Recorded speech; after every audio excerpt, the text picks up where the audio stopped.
Hello tout le monde, c'est Tiro des MMO. Aujourd'hui, on va se faire une petite rétrospective des MMO auxquels j'ai joué cette année 2025. J'en ai testé 20, donc c'est l'occasion pour moi aujourd'hui de vous donner mon avis et de vous faire quelques recos sur les MMO de 2025 qui m'ont marqué. Mais attention, ne prenez pas ça comme une review, testez vous-même les jeux par pitié s'il vous plaît, testez vos jeux. Je n'ai pas la science infuse, c'est un avis perso avec mes attentes. Donc voilà, sans plus attendre, c'est parti! On commence avec Dofus, le MMO français de chez Ankama qui sortait sa 3.0 en janvier de cette année. Je vais pas vous le présenter, hein, c'est un MMO avec des combats tactiques, il est super connu, voilà. On grind du level 1 au level 200, on fait des quêtes, des donjons, de l'artisanat, et surtout, on arnaque les autres joueurs. Alors pour le coup, j'avais jamais vraiment joué au jeu, car pour ceux qui le savent, j'ai passé mon enfance du côté de World of Warcraft. Donc je suis passé à côté de ce Dofus étant jeune. J'ai donc pu découvrir correctement le jeu avec la sortie de la 3.0, j'ai d'abord fait un cra car j'avais envie d'un truc simple étant pas du tout habitué au gameplay. Il me fallait un truc fort avec de la distance pour pas trop crever et m'amuser un minimum. Bon, j'ai très vite changé parce que balancer des flèches enflammées pendant 150 levels, c'est pas ce qu'il y a de plus dynamique ou de plus fun. Donc level 110 environ, j'ai reroll Yop et c'était déjà beaucoup plus cool. J'ai dû finir level 193 après le Dofus des glaces. Il m'a complètement achevé celui-là. J'ai pu tester d'autres classes, comme le Sacri, que j'ai bien kiffé, surtout la forme BDSM là, bien stylée. Dofus c'était une bonne expérience, j'ai joué plus de 500 heures, avec mon acolyte Antitwist qui m'a bien fait découvrir le jeu. J'ai particulièrement apprécié l'économie, qui est un des fondaments de ce MMO. C'était une première fois que cet aspect m'intéressait vraiment sur un jeu, surtout que j'économisais des centaines de milliers de kamas pour tout mettre dans la roue des bouffes-tout là. Par contre, je trouve vraiment le gameplay bien rompiche en groupe. Moi, j'adore la coopération, le fait de jouer tous ensemble et de s'entraider. C'est pour ça aussi que je suis un ultra de la trinité tank heal DPS. Et le problème avec Dofus, c'est que tu fais 2 actions et t'attends 15 minutes avant de rejouer. Il suffit que tu meurs au début du combat, et là, c'est encore pire. Bref, le leveling est sympa, le stuffing aussi, même si j'ai principalement suivi des builds tout faits. Pour les quêtes par contre, on s'en parle qu'on est obligé de jouer avec Dofus pour les noobs pour n'importe quelle quête parce que c'est pas du tout bien indiqué. Genre il y a des quêtes où c'est plutôt bien indiqué, tu es 10 machins dans tel endroit. Et d'autres où t'as 2 pauvres lignes de texte, bien énigmes, bien perforaces. Je trouve ça fou que dans un MMORPG où les quêtes soient autant importantes et aussi omniprésentes, on doive passer par un outil tierce. Mais bref, très bonne découverte dans l'ensemble, pas sûr que je vais y retourner bientôt, mais en tout cas, c'était cool. On passe à Throne and Liberty, le MMO de NCSoft et Amazon Games qui est sorti fin 2024 chez nous et qu'on avait séché avec Antitwist d'octobre à décembre 2024. On y est retourné en avril et mai 2025 pour la sortie de la première extension du jeu, les Terres Sauvages de Talandre. Et comment vous dire... Bon, je pense que je suis encore trop gavé du jeu pour en parler. Parce qu'en soi, c'est un bon MMO. Il y a un super gameplay, des graphismes à couper le souffle, mais mon dieu, le farm qu'il faut s'envoyer, pitié, y ait pitié! C'est vraiment un jeu de chômeur. Dites-vous, à la sortie du jeu, on faisait des streams de 7 à 10 heures, on faisait que de farm et on était encore loin d'avoir le meilleur stuff. Donc quand on est arrivé sur l'extension au level max et qu'on devait se retaper la même chose que 2 mois avant, on a vite give up. C'est dommage, parce que le jeu est vraiment bon. Les boss sont bien pensés, avec des mechas pas toujours simples, des boss plutôt originaux. Après, quand ça fait 2 mois que tu le fais 3 fois tous les jours pour loot un putain d'arc, avec les bons traits, ça rend un peu, vous voyez. J'ai principalement joué heal, et ce qui m'a pas mal frustré avec ce jeu, c'est qu'il existe une trinité. Mais les heals ne sont pas aussi importants que dans d'autres jeux. Sur Throne, on est plus considérés comme des supports que des heals. Donc oui, des fois, faudra claquer les CD pour remonter le groupe ou heal ton pote qui sait pas esquiver. Mais bordel, je joue heal, je veux pas faire du DPS 90% du temps. Non, vous voyez, j'ai encore trop le somme contre le jeu, alors qu'en vrai, j'ai passé de super moments. Petit aparté sur le pay to fist... pay to fist... Petit aparté sur le pay to win et le pay to fast. Dans mon cas, en farmant tranquille plusieurs heures par jour, j'ai pas été trop frustré par le jeu en me disant il faut absolument que j'achète une pièce de stuff avec mon argent réel. Donc je pense que le jeu a un bon équilibre au niveau de son système économique, surtout pour un jeu NCSoft. Donc superbe découverte, environ 350 heures de jeu, dont 300 à tuer des mobs pour farmer des trucs qui vont t'aider à farmer des trucs. Bref, tellement pas envie d'y retourner pour l'instant, mais en tout cas, super découverte. On passe à The Elder Scrolls Online en juillet, pareil, découverte en duo avec le Antitwist. J'y avais joué très vite fait il y a plusieurs années, mais j'avais que très peu de souvenirs. Et bon, je suis pas du tout attaché à la licence, j'ai jamais accroché à Skyrim, donc vos histoires d'enfants de dragon, de Tamriel, de je sais pas quoi... Je m'en tape. Graphiquement, c'est ok, même si le jeu est assez terne, le leveling est assez rapide. Même si une fois arrivé level max, donc qui est level 50 je crois, tu dois encore monter des points de champion qui se montent de 10 levels en 10 levels pour pouvoir avoir accès au donjon endgame. Non, je sais pas. Pourquoi? Le gameplay est plus nerveux que ce que je pensais. Après bon, j'ai quand même trouvé ça plutôt bof. T'as l'impression que tes attaques n'ont pas vraiment d'impact et tout se base sur une rotation avec des buffs à maintenir. Donc bon, en environ 100 heures, j'ai réussi à atteindre le endgame avec les raids les plus difficiles. J'ai pas vraiment réussi à trouver des objectifs à me fixer. Le système de classe, c'est un bordel. Tu peux jouer tout en même temps en mélangeant les sorts de toutes les classes. Donc tu sais pas trop qui joue quoi quand t'arrives dans un groupe. Le stuffing, j'en parle même pas. En gros, c'est un système d'ensemble d'armure. Donc en soi, pourquoi pas, hein, ça marche très bien sur Dofus. Sauf que sur Tezo, les stats des différents sets ne changent que très peu. En gros, il y a juste l'effet passif qui change. Donc dites-vous que je suis arrivé level max avec les points de champion, les trucs comme ça.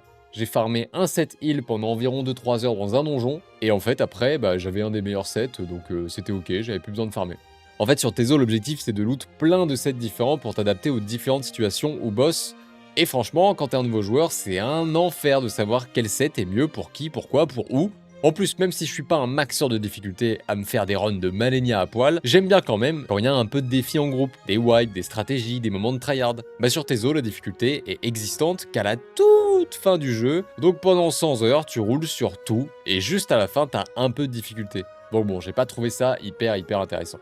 Côté PvP par contre, j'ai pas mal kiffé, je me faisais détruire, mais le gameplay et les différentes builds donnent un nouvel aspect au jeu. Après, ça peut être très long de tag les champs de bataille, et pour Cyrodiil, le mode GVG, je pense qu'il faut un groupe dédié à ça pour s'amuser, donc on n'a pas tant de tests que ça. Donc de manière générale, j'ai pas trop accroché à ce MMO. Par contre, je pense que pour les bandeurs des vieux parchemins ancestraux, ça peut être un vrai régal de suivre tout le lore, toutes les maps, tous les trucs, parce que je crois qu'en plus ça se passe avant, enfin bref. Avant de passer à mon GOAT de 2025, on va faire une petite rétrospective de tous les petits MMO que j'ai testés par-ci par-là, avec quelques petites heures de jeu, voire quelques minutes. On commence par The Queenfall, un MMO sandbox médiéval en early access. Pas hyper bien opti, avec un gameplay et une interface bien RPG russe de 2006. On en a fait une vidéo sur la chaîne si vous voulez un avis un peu plus détaillé. On enchaîne avec Wakfu, c'est Dofus, mais on peut taper sur les côtés, j'ai joué 10 minutes. FF14, j'ai regardé les cinématiques et parlé à des PNJ pendant 13 heures. On a ensuite Star Wars The Old Republic, presque pareil sauf que je m'en fous de la guerre des étoiles. J'ai été étonné par le gameplay qui a pas trop mal vieilli, 3 heures de jeu. On passe à The Division 2, trop du mal à m'immerger dans un MMO de tir quand tu dois mettre 2 chargeurs de M240 dans un gadget sous AK-47, masque FFP2, jean et chaussures de sécu. J'ai aussi testé Blue Protocol Star Resonance. Après avoir parlé à des PNJ en essayant de skip le plus vite possible et en montant level 20, j'ai lâché après 42 minutes. On a ensuite Game of Thrones King's Road 20 minutes. Je me rappelle juste avoir croisé Jon Snow. Stallcraft, j'ai couru 25 minutes, j'ai croisé un mec, on a tué les ennemis, rien compris. On passe à Ashes of Creation qui était en Alpha 2 à cette période, franchement sympa, il reste beaucoup de travail pour optimiser le jeu, hâte d'en voir plus, on y a joué 8 heures. Etherspire, pour le coup celui-ci 30 minutes de jeu, mais j'aurais pu y jouer un peu plus, le concept est cool, c'est un MMO très simpliste, sans trop de méca, qui peut détendre après une journée taf, et le jeu est gratuit. Neverwinter aussi free to play, sympa, un peu vieillot, 2,6 heures. Old School RuneScape, le jeu m'a fait fuir graphiquement, 4 minutes de jeu. Warborn Above Ashes, le nom est beaucoup trop long, très peu de souvenirs, je crois que j'ai juste fait le tuto, 30 minutes de jeu. New World, j'ai repris avant la sortie de la saison 10, je m'étais un peu hype avant d'apprendre que le jeu allait mourir, super. Et pour finir cette liste, on a Ion 2 sur les serveurs taïwanais. J'ai joué qu'une dizaine d'heures pour l'instant, mais en termes de gameplay, de graphisme et d'animation, c'est du très haut niveau. À voir pour le endgame, j'ai peur que ça fasse un Throne and Liberty bis avec 1 milliard de trucs à farmer pour gratter des points de stats. J'y jouerai à fond à la sortie en Europe. Et voilà, c'est là que tu te rends compte qu'une année ça passe très vite et que tu as le temps quand même de faire pas mal de choses. On passe donc au dernier MMO de cette liste qui est mon gros coup de cœur de l'année. Je parle bien de Guild Wars 2. Un des Big 5 des MMO en termes de population. J'avais jamais vraiment pris le temps de bien découvrir le jeu. Et franchement, c'est une pépite sur presque tous les points. C'est la reco de cette vidéo. Si vous cherchez un MMO chill avec une communauté accueillante, des raids, du PVP, du PVE, tout ce que vous voulez, c'est sur Guild Wars 2. La progression y est horizontale, donc un peu à la Tezo, on ne farme pas des points de stats jusqu'à l'infini, mais plutôt des améliorations dans le confort du jeu. Que ce soit des skins, des montures, des succès, des golds, des armes, des armures légendaires, bref, tout donne envie et tout prend du temps, mais rien ne presse. On a aussi découvert ce jeu en duo avec Anti, et on a vite été conquis. Les raids sont vraiment cool, avec pas mal de difficultés, en étant tout de même suffisamment accessibles. Les événements et World Boss sur les différentes maps ramènent un max de bombes sur les régions bas level. Donc tu peux très bien être level 14, te balader dans une map random et croiser 50 joueurs qui se battent contre Magnificus, le Drake ancien. Et tu pourras même te battre à leur côté sans te faire OS, car tout est scale. Non, franchement, tout est bien pensé sur Guild Wars pour assembler les joueurs et rendre le farm le moins frustrant possible. En plus, le jeu de base est gratuit, il suffit juste ensuite d'acheter les extensions pour améliorer le jeu. Franchement, c'est une dinguerie. J'ai aujourd'hui j'ai plus de 320 heures de jeu, j'ai déjà une arme légendaire et je compte pas m'arrêter là. Cette année fut une année pleine de découvertes et de farm, j'espère que l'année prochaine sera... Vous avez entendu? C'est quoi?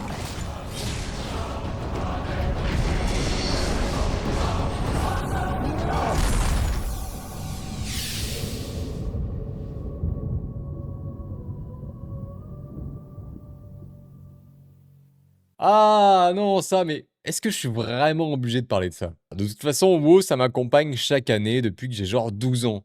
Donc oui, j'ai pas mal joué à WoW cette année sur différentes versions et différents serveurs. En début d'année, j'ai fait pas mal de serveurs privés sous BC.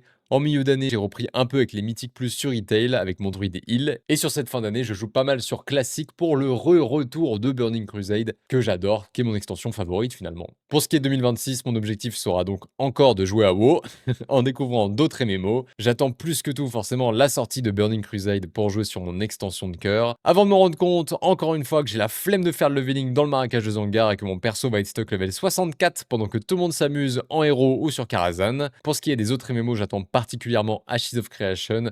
Donc je vais suivre ça de près, on va tester aussi Soulframe, Ion 2, on attend quand même pas mal de choses, il y a Chrono Odyssey qui peut être sympa, même si la hype est pas mal redescendue après la bêta. De toute façon, je vous conseille de suivre la chaîne et notamment le compte TikTok sur lequel je partage les annonces et les news concernant les MMORPG. C'était Tiro des MMO.